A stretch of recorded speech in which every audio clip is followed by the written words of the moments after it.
Hi and welcome to Quilting with Lori. My name is Lori Dickman. Today we're going to be working on month 4 of our Block of the Month Friendship Bouquet.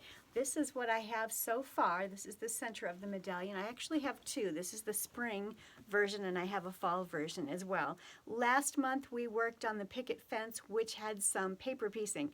That was a lot of fun. Got that ready. And this month, since it is November and since the season starts getting busy, we're simply going to be putting that picket fence border along with some regular borders on the outside of this quilt, along with some cornerstones, and it's going to be really fairly easy this month. So we're going to go ahead and put that together, and the next month we just have the 4 outer corner blocks that we'll be working on.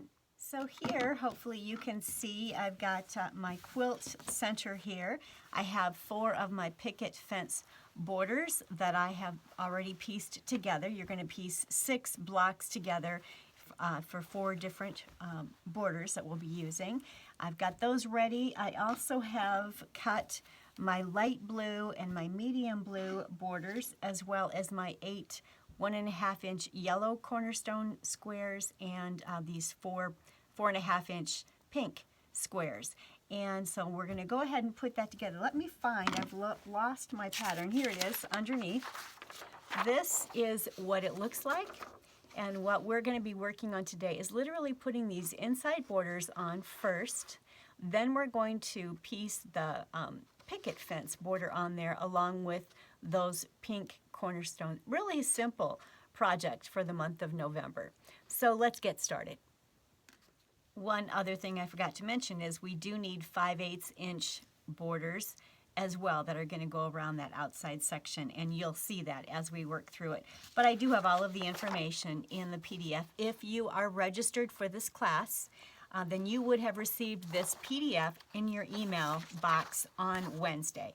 So check your email if you have already registered for this class, and you'll see that. But we're going to be getting the center of this medallion quilt together. Next month for December, we're just going to have to worry about these 4 nosegay blocks, and then in January we'll do the outside border and put the whole thing together. For these first 2 borders, it really doesn't matter if you use the light blue or the medium blue or whatever you're using for those particular colors. I think I'm going to use my medium blue first on the inside border, and then I'm going to use my light blue next.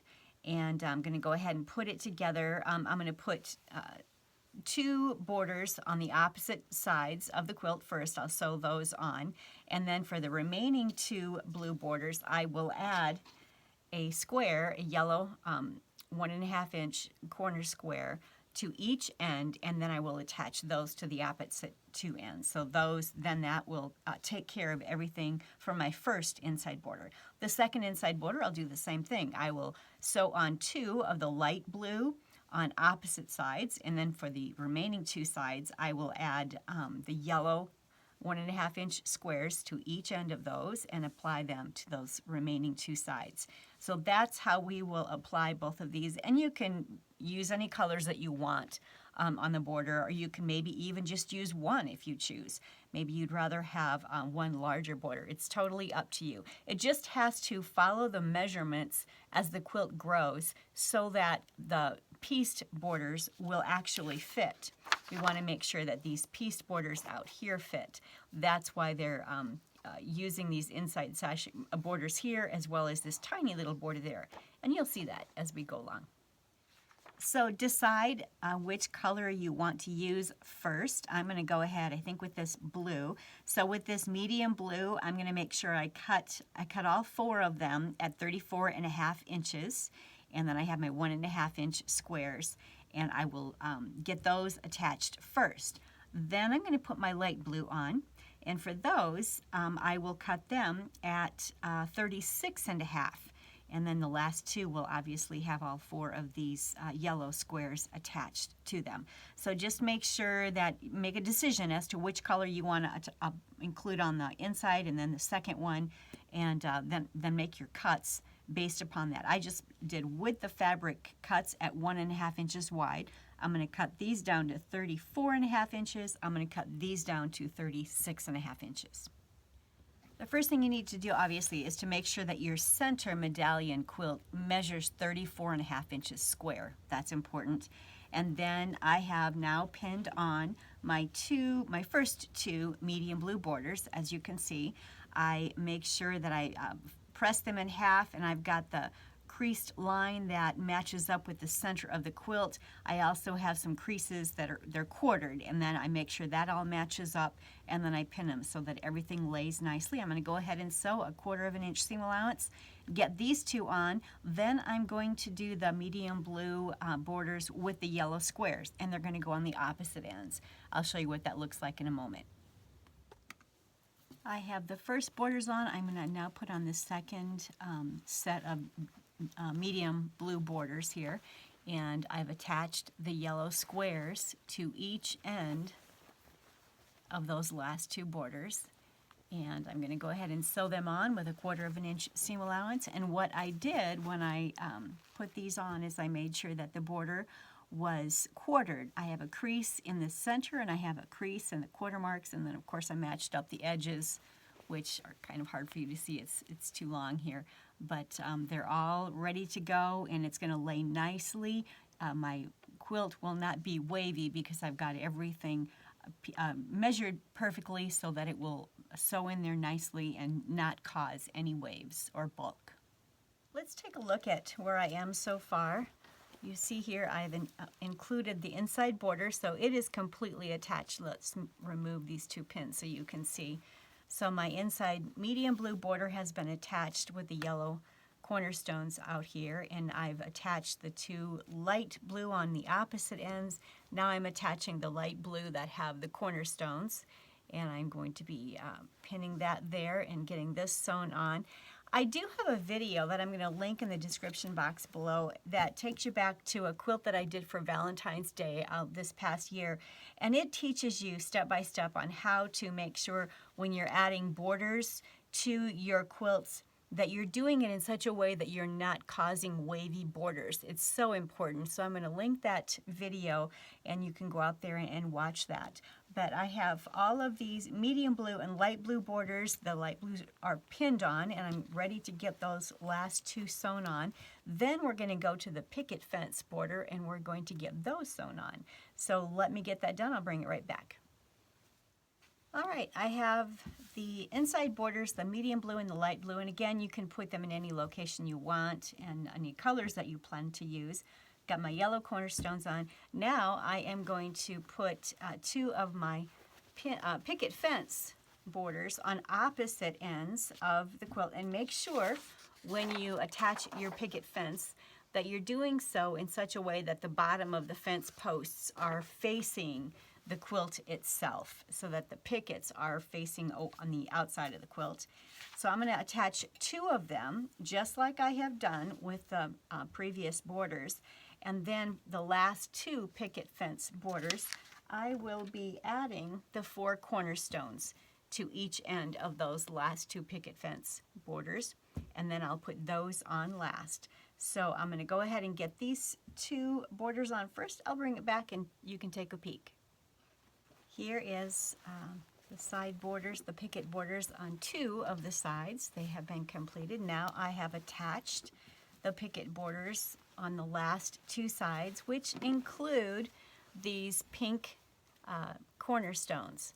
So I'm going to go ahead and get those sewn on, and then I'm going to hang it up on the wall. I also, I guess, have to do my small navy blue or medium blue border out there. That's the 5/8 inch wide. I'll have to attach that as well, and we're going to miter those corners, but the rest of this is simply just straight seaming on all of this. It's turning out lovely. I just love it. Makes me want spring to come back quickly. Here it is with the border. Let me kind of pull it over so you can see the rest of it. Love the picket fence. Love that so much. Now we are going to attach these small medium blue 5/8 inch wide borders. And the pattern calls for that to get this quilt to be the size that will work in order to fit the outside border on. A couple of things I wanted to point out. The center of your quilt needs to measure 46.5 inches before we work on the balance of the borders. Therefore, that's why the pattern requires this really small 5/8 inch wide border to be attached so that the quilt does measure 46.5 inches. However, if your quilt without this narrow border already measures 46.5 inches, don't even worry about this narrow border. So that's up to you. Another thing, when you're cutting out your border, the length that you need for mitering, I would add 1 inch or 2 inches just to make sure you have enough for the mitering. It does need to finish out, the whole center of this quilt needs to square up to 46.5 inches. I cut each of these tiny little borders at 48 inches long. I didn't note that in the pattern, but that's definitely something that you'll want to do if you're going to miter. To create the mitered corner on this border, when you stitch the border on, you're going to not stitch that 1/4 inch from each side of that corner. As you can see here, I started and stopped at the 1/4 inch mark. I eyeballed it, but you can certainly mark it with a pen so that you're marking it exactly where that needs to be. So you need to leave that 1/4 inch area open so that you can, in fact, get your mitering created. I am going to fold this on the diagonal, matching up the borders, the seam allowance, everything has to match up perfectly. Takes a minute to get that all done. I'm matching up the seam allowances, I'm matching up the border. So now it's on a diagonal there. And there's where I started and stopped at the 1/4 inch mark. And so what we're going to be doing is drawing a line, and grab a ruler. Hopefully you can see this. I'll push this farther back. I need 3 or 4 hands here. All right, so what I'm going to be doing here is lining this up. I've got too much bulk back here. Let me get a smaller ruler. All right, I've lined everything up. The borders are right sides together. They're at a 90-degree diagonal there. And I'm going to lay this ruler along that fold. I'm working from the back side.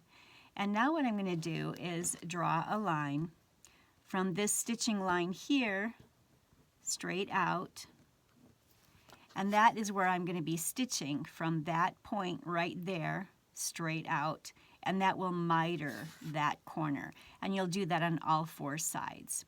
But I said, like I said, if you already have the center of your quilt that measures 46.5 inches, you don't need to worry about adding this outside border.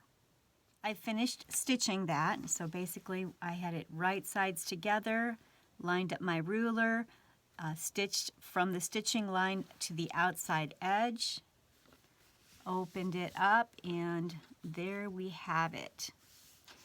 And now I just need to trim away the excess, and that corner is mitered. I should have used blue thread. I used white thread, and when I press this, it's going to lay very nicely. But I maintained the white thread that I had in my machine. I didn't change it, and it would definitely look better if I had changed it to blue thread so you couldn't see it. But that's what I'm going to do for all 4 corners of my quilt so that it will end up measuring 46.5 inches. And again, if your quilt center already does measure 46.5 inches before having to add this, then you don't need to add this tiny little border here. Here is my quilt so far. I've got all of the inside borders attached. The cornerstones are in there. The picket fence border is on. I am just loving this quilt. It's just adorable. Even if we stopped at this point, this is really cute. What a great quilt this is. But we have more to go. Next month we'll be making those 4 nosegay corner blocks, and then in January we'll be doing the strip piece baskets.